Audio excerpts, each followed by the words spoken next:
আমি সুপারের রয়েছে আমাদের সঙ্গে। নমস্কার, শুরু করছি রাজ্যবার্তা। রাজ্যবার্তায় শুরুতে খবরের দিকে নজর রাখো। ডিআই অফিস অভিযানে গিয়ে পুলিশের মার, প্রতিবাদে বিক্ষোভ চাকরিহারা শিক্ষকদের। শিয়ালদা থেকে ধর্মতলা পর্যন্ত মিছিল, শিক্ষকদের মিছিলে হাঁটলেন চিকিৎসকরাও। এসএসসি অফিসের সামনে রাত ভর অবস্থান, দেওয়া হলো বেতন বিচার। মাইনে পাবেন কিনা এখনো নিশ্চিত নন শিক্ষকরা। শিক্ষকদের পাশে দাঁড়ালেন তারা। চাকরি ফেরত না পেলে অনশন, রিলে পদ্ধতিতে অনশন। চাকরিহারা শিক্ষকদের যোগ্য অযোগ্য বাছাই করার আর্জি। চাকরিহারা শিক্ষকদের বিরুদ্ধে শত প্রণোদিত মামলা পুলিশের। শিক্ষকদের পেটে কেন লাঠি, তদন্তের নির্দেশ কলকাতা পুলিশ কমিশনারের। এবার দেখে নেব হেডলাইন্স। মুখ্যমন্ত্রীর বিরুদ্ধে আদালত অবমাননার মামলা। সিদ্ধার্থ দত্ত নামের আইনজীবী পাঠালেন নোটিশ, নিঃশর্ত ক্ষমা চাইতে হবে। নোটিশে উল্লেখ, এসএসসি মামলা নিয়ে সুপ্রিম কোর্টের রায়ে অসন্তোষ মমতা। 100 দিনের কাজে দুর্নীতি। বাংলার 4 জেলা থেকে উদ্ধার প্রায় 2.5 কোটি টাকা। হাইকোর্টে জানালো কেন্দ্র, দ্রুত টাকা প্রত্যেককে দিয়ে দেওয়ার নির্দেশ প্রধান বিচারপতি। কেন্দ্রের গ্রামোন্নয়ন মন্ত্রকের কাছে রিপোর্ট তলব আদালতে। চাকরিহারাদের জন্য মিছিল। হাওড়া ডিওয়াইএফআই এর সঙ্গে ধস্তাধস্তি পুলিশের। দফায় দফায় খণ্ডযুদ্ধ, যোগ্য অযোগ্য বাছাই করার দাবি। ডিওয়াই অফিস ঘেরাও। ওয়াকফ বিলের প্রতিবাদ, ধর্মতলায় মিছিল। জমিয়তে উলামায়ে হিন্দের। শহরের তীব্র যানজট, বিল প্রত্যাহারের দাবি মুসলিম সংগঠনের।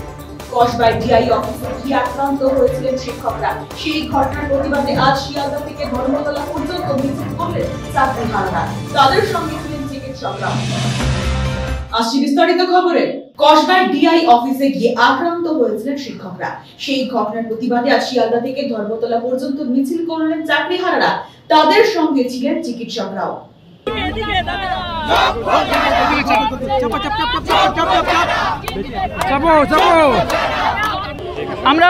আমরা খুব করুণ সিচুয়েশনের মধ্যে পড়েছি। আজকে চাকরির জন্য আমাদের যোগ্য শিক্ষকদের চাকরি ফিরিয়ে দেওয়ার জন্য আজকের আন্দোলন। এবং আমাদের পুলিশের গায়ে, পুলিশ আমাদের শিক্ষকের গায়ে হাত তুলেছে, লাঠি মেরেছে, লাঠি চার্জ করেছে। তার জন্য এই বিক্ষোভ প্রদর্শন। আমরা সমস্ত শিক্ষক সংগঠন আজকে একসঙ্গে রাস্তায় নেমেছি।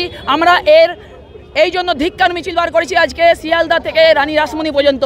তাহলে এখানে আমার প্রশ্ন রইল পুলিশ মন্ত্রীকে, যে আপনি কোন বেসিসে লাঠিচার্জ করলেন শিক্ষকদের উপর? শিক্ষকরা তো কোনো অস্ত্র নিয়ে যায়নি, আপনি নিরস্ত্র শিক্ষকের উপর হাত তুললেন কি করে? আপনাকে প্রশ্ন রইল, আপনাকে ক্ষমা চাইতে হবে। কেন শিক্ষককে মারলেন আপনি? আপনার জন্য আমরা আজকে রাস্তায় নেমেছি। আমরা এখানে কোনো শখে নামিনি। আমরা স্কুলে ফিরে যেতে চাই, আমরা আমাদের ছাত্রছাত্রীদের কাছে ফিরে যেতে চাই। আপনাদের দোষ, আপনাদের কর্তব্য। আপনারা আমাদের ঊর্ধ্বতন কর্তৃপক্ষ, আপনারা খুব তাড়াতাড়ি যোগ্যতার লিস্ট প্রকাশ করুন, মিরর ইমেজ প্রকাশ করুন। এবং আমাদের বিদ্যালয়ে যেখানে ছিলাম, যে জায়গায় ছিলাম, যে পজিশনে ছিলাম অ্যাসিস্ট্যান্ট টিচার হিসাবে, সেখানেই যেতে চাই। কোনো ভলেন্টিয়ার সার্ভিস আমরা মানছি না, মানব। আমরা মনে করি এই লাথি শিক্ষক, ওই শিক্ষকের ব্যক্তির উপর নয়, গোটা শিক্ষক সমাজের উপর, গোটা সমাজের উপর লাথি। এবং এই প্রশাসনের নিজের মুখের উপরে লাথি মেরেছে আমরা মনে করি। এটা ফলে এই যে একটা ভয়ঙ্কর পরিস্থিতি চলছে, এর থেকে মুক্তির উপায় হচ্ছে সরকারকে এসএসসির মাধ্যমে যে মিরর ইমেজ পৃথকীকরণ, যোগ্য এবং অযোগ্য এই দুটো যে পৃথকীকরণ, এই জায়গাটা তারা করলেই এই সমাধান হয়ে যায়। কিন্তু তাদের কোন জায়গায় রয়েছে লুকোনো জিনিস, সেটাকে তারা বের করতে চাইছে না। এই যে তাদের, এটা সমাজের মেরুদণ্ডের বুকে লাথি মারা হয়েছে। আজকে যে ডাক্তার, যে মুখ্যমন্ত্রী নিজে কার কাছে পড়াশোনা করেছেন? সেই শিক্ষকের কাছেই পড়াশোনা করেছেন, অন্য কারোর কাছে করেননি। সেই শিক্ষকের বুকে উনি লাথি মেরেছেন। এর থেকে আর কিছু বলার নেই। মুখ্যমন্ত্রীকে আমি হাত জোর করে বলছি, দিদি আপনার কাছে তো যোগ্য অযোগ্য দুজনেরই লিস্ট আছে। আপনি একটা কাজ করুন, যোগ্যদের লিস্ট তো আপনি কোর্টে দিচ্ছেন না, আপনি যোগ্যদের লিস্টগুলো মিলিয়ে নামগুলো ধরে পাবলিশ করে আপনি বলুন আমরা কোন রাস্তায় গিয়ে দাঁড়াবো, সেইখানে আমাদের গুলি করে দিন। চাকরিহারা শিক্ষকদের পাশে দাঁড়িয়ে ডিওয়াইএফআই বিক্ষোভ দেখালো হাওড়ায়। পুলিশের সঙ্গে দফায় দফায় খণ্ডযুদ্ধ হয় তাদের। যোগ্য অযোগ্য বাছাই করার দাবি তুলেছে সিপিআইএম এর যুব সংগঠন।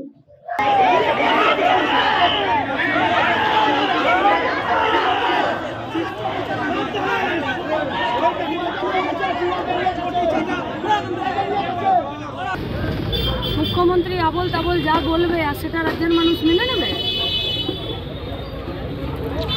পরীক্ষা তুমি নিলে আর দোষ লোকের? তুমি যদি বলো যে না আমি পরীক্ষা নিয়েছি, আমি ঠিক নিয়েছি, তুমি কাগজ ফেলে দাও। এত কথার কি আছে? নেতাজি ইন্ডোর ভাড়া করার পয়সাটা আমাদের বেঁচে যেত। ও পয়সা কি ওরা নিজেদের বাবার পয়সা দিয়েছে নাকি? আমাদের পয়সাতে নেতাজি ইন্ডোর ভাড়া করেছিল। নেতাজি ইন্ডোর ভাড়া করার কি দরকার ছিল? দুটো প্রিন্ট আউট বের করতো, মুখে ছুঁড়ে মেরে দিত, সুপ্রিম কোর্টের চাকরি বেঁচে যেত। তো দুটো প্রিন্ট কপি বের করতে পারলেন না নেতাজি ইন্ডোর। চাকরি ফেরত না পেলে অনশন চলবে জানিয়ে দিলেন শিক্ষকরা। বেতনের দাবিতে গতকাল রাত থেকে তারা এসএসসি অফিসের সামনে অনশনে বসেন। সেখানে যান বিজেপি নেতারা। সমস্ত মার্কশিট যদি আপলোড করে তাহলে এটুকু তো বোঝা যাবে যে এরা ছোটবেলা থেকে পড়াশোনা করে এসছে। একজন গোল্ড মেডেলিস্টের আমি খবর দেখলাম, তো সে তো আজকে নতুন করে গোল্ড মেডেলিস্ট হয়নি, তার তো সারা জীবনে ভালো রেজাল্টের তার কাছে প্রমাণ আছে। তো উনি আন্দোলন করে বলছেন আমরা কেউ নতুন চাকরিতে কাউকে বসতে হবে না। আরে ভাই, বসতে হবে না, সেটার তো একটা উত্তর আপনাকে সলিউশন বার করতে হবে। উনি তো সলিউশন দিচ্ছেন না। তো তাহলে প্রত্যেকে যদি যার সময়কার, আমারই এখন এই বয়সে, এই 60 বছর বয়সে আমার কাছে এখন আমার সমস্ত স্কুল লিভিং সার্টিফিকেট এবং পুরো মার্কশিট সব কিছু আছে। তো আমি যদি আমার স্কুলের পেপারগুলো জমা দিতে পারি তাহলেই তো প্রমাণিত হয় যে আমি পাস করে পরীক্ষা দিয়ে পাস করেছিলাম। তাহলে তো তখনই বেরিয়ে যায় যে এই ছেলে মেয়েগুলো সেগ্রিগেটেড অলরেডি, বিকজ এরা পড়াশুনো করে পরীক্ষা দিয়ে পাস করেছিল। কসবা ডিআই অফিসের সামনে আক্রান্ত হয়েছিলেন শিক্ষকরা। তার প্রতিবাদে আজ বিক্ষোভ দেখায় কংগ্রেস। মুখ্যমন্ত্রী মমতা বন্দ্যোপাধ্যায় পদত্যাগ দাবি করছেন তারা। শিক্ষকদের উপর হামলায় রাজ্যের মুখ পুড়েছে বলে দাবি কংগ্রেসের। পশ্চিমবঙ্গের এই স্বৈরতান্ত্রিক শাসনের বিরুদ্ধে পশ্চিমবঙ্গ প্রদেশ কংগ্রেস কমিটি আগামী দিনে এই লড়াই তীব্রতর করবে।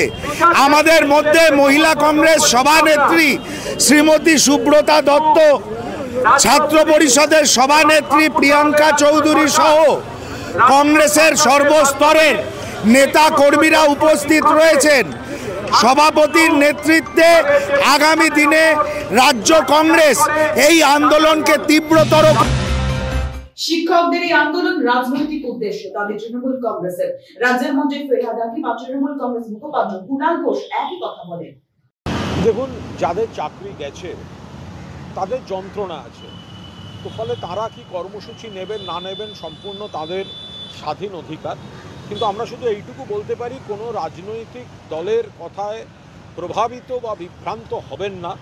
যেখানে মুখ্যমন্ত্রী নিজে আপনাদের চাকরির সুরক্ষা রাখার সমস্ত রকম প্রসেস শুরু করিয়েছেন, ফলে আপনারা দয়া করে মুখ্যমন্ত্রীর উপর আস্থা রাখুন, ভরসা রাখুন। এই সিপিএম বা বিজেপি এদের সময়ের রেকর্ড দেখবেন, কত শিক্ষককে পথে বসিয়েছে। বাংলাতেও সিপিএম এবং ত্রিপুরাতেও, বিজেপি ইউপিতে, বিজেপির কেলেঙ্কারি রয়েছে মধ্যপ্রদেশে, বিভিন্ন জায়গায়। ফলে এরা জটের সমাধান করতে পারে না, এরা শুধুমাত্র রাজনীতি করে। আর তৃণমূল কংগ্রেস মমতা বন্দ্যোপাধ্যায় এই সমস্যাটার সমাধান করার চেষ্টা করছেন। ফলে কেউ কোনো কর্মসূচি নিতে পারেন, কিন্তু সেই কর্মসূচি কোনো রাজনৈতিক দলের মঞ্চ যেন না হয়ে ওঠে। মুখ্যমন্ত্রীর উপর আস্থা রাখুন, মুখ্যমন্ত্রী পাশে আছেন।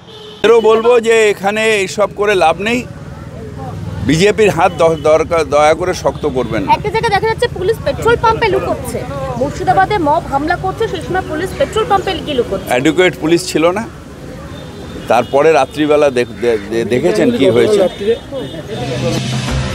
ওয়াকফ বিলের প্রতিবাদ ধর্মতলায় মিছিল, জমিয়তে উলামায়ে হিন্দের। শহরের তীব্র যানজট, বিল প্রত্যাহারের দাবি মুসলিম সংগঠনের। কসবায় ডিআই অফিসে গিয়ে আক্রান্ত হয়েছিলেন শিক্ষকরা। সেই ঘটনার প্রতিবাদে আজ শিয়ালদা থেকে ধর্মতলা পর্যন্ত মিছিল করলেন চাকরিহারারা। তাদের সঙ্গে ছিলেন চিকিৎসকরাও। আমরা যতদিন এই দাবি আমাদের না মেনে নেবে সরকার, কেন্দ্রীয় সরকার, আমরা এই দাবি একই রকম ভাবে আন্দোলন করেই যাব যতদিন পর্যন্ত আমাদের দাবি না মানবে। আর মোদী সরকার হুঁশিয়ার হয়ে যাও, তুমি এই বাংলার জনগণকে, পুরো ভারতবর্ষের জনগণকে, পুরো ভারতের মুসলমানকে, শিখ ইসাই হিন্দু মুসলিম সকল একজোট হয়ে তোমাকে দেশের গদিতে ছাড়তে হবে। তোমার দেশের গদি তোমাকে নামিয়ে দেবো তোমার দেশের গদি থেকে।